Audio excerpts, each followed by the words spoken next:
Today, we are honoring the life of Joshua Lance, CPA, founder of Lance CPA Group, who passed away in October at the age of 40 after a battle with cancer. To commemorate Josh's life, we are playing a eulogy delivered by Kenji Kuramoto at Josh's memorial service this past weekend. Kenji represented the many voices in the accounting profession that Josh was a part of. Kenji shares stories about Josh's humility, thoughtfulness, and influence. Although Josh never sought the spotlight, he became well known in the accounting world through his steady leadership and generosity of spirit. Josh's presence will be deeply missed in the accounting community. And now, here's Kenji. Good morning. My name is Kenji, and I have the great honor of representing the many voices in the accounting profession that Josh was part of. I also, however, shoulder a bit of a burden of sharing something about Josh that you are likely not aware of, or it seems maybe you're becoming more aware of this morning. And it's a bit of a secret life. I think that maybe even some people who are very close to Josh don't know about, so I apologize in advance if there's this hidden side of Josh surprises you or alarms you, but I believe it is important for us to know the whole person that we are honoring here today. So, here's the hard truth about the very quiet, very reserved person that most of us know. And that is, he was actually quite famous. He truly was. Now, it's accounting famous. But accounting is a really large profession. There are over 8 million people who practice in our industry. And so you got to remember that at least. It's a very large profession. And so, I don't know if Nathan and Ella knew this. I mean, your dad truly is really famous. I was even talking to your mom this week, and I think even she was a little surprised about this as being revealed to her. The amazing team at Lance CPA, I think Sam and them are only coming to very recently realize just how famous their coworker was. So you're not alone if this comes as very surprising news. But when we think about fame today, who comes to mind? Celebrities, pro athletes, social influencers, right? People who've been able to draw massive amounts of attention. Well, I checked Josh's Instagram account this morning, and he had a whopping 182 followers. I don't think he's even on TikTok, and I don't think he was a pro athlete, but again, I'm also a Bears fan, and so after years of being a friend of Josh's, hearing about the Packers, I've just kind of tuned that part out, so I could have missed something there. But he doesn't really check the traditional boxes of a famous guy. But get this, Josh built one of the most reputable firms in our profession with the help of his team. He was head of accounting for an incredibly innovative software company. In our space, he advised billion-dollar companies that serve accountants. He held leadership roles within the governing body of accounting. He was an immensely popular speaker in our industry. As you've heard, he kept winning this 40 under 40 award. They finally had to stop giving it to him when he stopped becoming under 40. But otherwise, that was the reason. And I love that he was a teacher.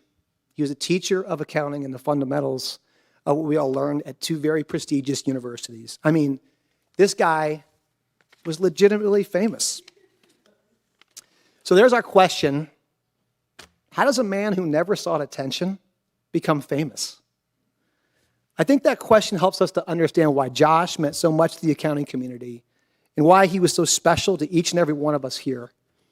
And I'll share a few quick memories that I have of Josh that have helped me to understand this fame. So Josh and I serve on a number of advisory boards together. And here's what happens at these advisory sessions. Everyone in the room talks all over each other, trying to prove, how smart they are and hog the spotlight. Everyone there is trying to be heard, pursuing their own glory. Everyone except for Josh. In one particular council, the first time Josh even spoke up and uttered a word in front of the group was at day 2. We were there 2 full days, and Josh finally said something. But he'd been listening, He had been observing. He'd been thinking. And he said, I think both Kristen and Brian made great points yesterday. And if we combine those two things, we're going to find the right way forward. It was like a mic drop. Everyone just stopped and listened and kind of, because, we had been there talking all over ourselves. We had been, thumping our chest about the things that we wanted. In that one concise statement a moment, he solved that issue that the rest of us had missed. Josh spoke truly when he had something to say, or when he wanted someone else to be recognized. And all of my time with him, I never once saw Josh seek out attention, yet he always managed to capture ours with his humble thoughtfulness. The accounting profession is kind of a funny community. Many of whom I see here today. And I say that lovingly. We genuinely do not see each other as competitors. So we like to gather together very frequently because so many of us have become really close. Industry conferences and these advisory councils really serve as a running calendar for us of reunions amongst friends. And Josh is one of the few people who has been a consistent and steady presence in our community. I remember last year a bunch of us were in Toronto.